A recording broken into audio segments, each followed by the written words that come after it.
দেশের অর্থনীতি, মূল্যবৃদ্ধি, বেকারত্ব এবং জিএসটি নীতির বিরুদ্ধে সরব প্রদেশ কংগ্রেস। তাদের অভিযোগ, কেন্দ্র ও রাজ্য সরকার মিথ্যা প্রতিশ্রুতি ও ভুল তথ্য দিয়ে সাধারণ মানুষকে বিভ্রান্ত করছে। পেট্রোপণ্য, গ্যাস, খাদ্য সামগ্রী, ঔষধের লাগামহীন মূল্য বৃদ্ধিতে জনজীবন বিপর্যস্ত হলেও সরকার কার্যকর ভূমিকা নিচ্ছে না বলে দাবি। যুদ্ধ পরিস্থিতির অজুহাতে জনগণের উপর কৃচ্ছ সাধনের বোঝা চাপানোর বদলে কর কমানো, ভর্তুকি চালু করার দাবি জানিয়েছে কংগ্রেস। আজ প্রদেশ কংগ্রেস ভবনে আয়োজিত সাংবাদিক সম্মেলনে প্রদেশ কংগ্রেসের মুখপাত্র প্রবীর চক্রবর্তী এই দাবি জানান। তিনি বলেন, গত দেওয়ালির সময় প্রধানমন্ত্রী নরেন্দ্র মোদী জিএসটির নিরিখে নিত্য প্রয়োজনীয় দ্রব্য সামগ্রীর দাম কমার কথা উল্লেখ করেছিলেন, কিন্তু 8 মাস অতিক্রান্ত হয়ে গেলেও দ্রব্যমূল্য হ্রাস পায়নি, বরং বর্তমানে প্যাকেটজাত দ্রব্য সামগ্রীতে কেজিতে 100 থেকে 300 গ্রাম পর্যন্ত দ্রব্য সামগ্রীর পরিমাণ কমেছে। এটাই হচ্ছে নরেন্দ্র মোদীর বিকশিত ভারত বলেও তিনি কটাক্ষ করেন।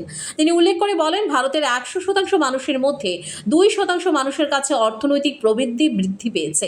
শুধু তাই নয়, মুষ্টিমেয় কয়েকজন এত মাত্রায় পুঁজিপতি হয়েছেন যে বিশ্বে এখন সেই তালিকায় ভারত তৃতীয় স্থানে।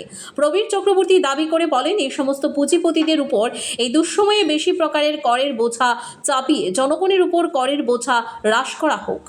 সরকারের কাছে প্রস্তাব রাখছি যে সরকার পণ্য সামগ্রীর কোন রকম মূল্য বৃদ্ধি না করে পেট্রোপণ্য সহ খাদ্য, ঔষধ, নিত্য প্রয়োজনীয় পণ্য সামগ্রীর উপর কর হ্রাস করুন এবং সেখানে সরকারকে এই সময়ে সরকার ভর্তুকি দিন। আপনি যদি সমৃদ্ধি হয়ে থাকেন অর্থনৈতিকভাবে, জিডিপি অসত্য তথ্য প্রকাশ করে জাপানকে ছাড়িয়ে যাওয়ার যে সমস্ত গাল গল্প শোনাচ্ছে, তাহলে ভর্তুকি দিতে আপত্তি কোথায়?